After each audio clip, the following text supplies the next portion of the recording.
An ephemeron is anything that is short-lived or transitory. To acknowledge that something is ephemeral, it means to acknowledge that its end is soon. My life has been shaped by endings. I have been molded, forged, and burned by them. The end of my time at university, the end of friendships, the end of my time living upstate, the end of my childhood. In my 24 years of life, all of these endings have taught me that everything in life is ephemeral. This might be something that you heard as a kid. A well-meaning parent or teacher might have said to you that nothing lasts forever. But it's not until you experience a myriad of endings, the ending of friendships, of relationships, or of past versions of yourself, that you truly understand what they mean.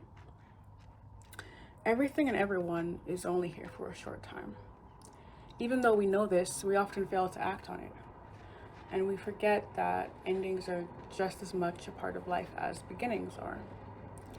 We fixate on endings and we are fearful of them. We cling to familiar bad habits, people, or things because it's easier to cling on to it than to let one version of yourself go and let another one begin.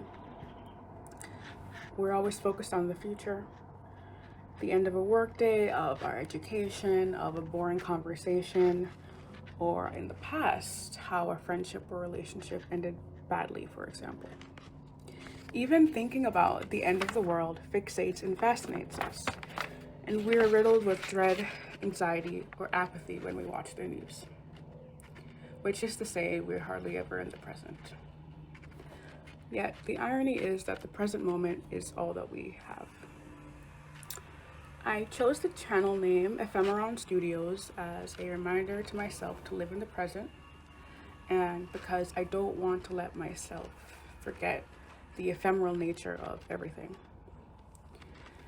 Even when the world is full of chaos and uncertainty, remembering this is what motivates me to write, and it grounds me with the image of my 7-year-old self writing stories, dreaming of being an author. And I think to myself, well, I couldn't be that little girl forever, so I also won't be a 20-something forever either. So this channel is really for anyone who is creative or who feels like they want to be creative or they have the potential to be creative, but it was never fully realized. In life, we don't really see our creativity celebrated, especially in school. Usually, I remember in chemistry class, I used to doodle on the sides of tests, and I remember distinctly one time there was an X, like a red X mark to one of the doodles that I made. It was like of a flower or something. So creativity isn't really celebrated. We're often told that we should go into more practical pursuits.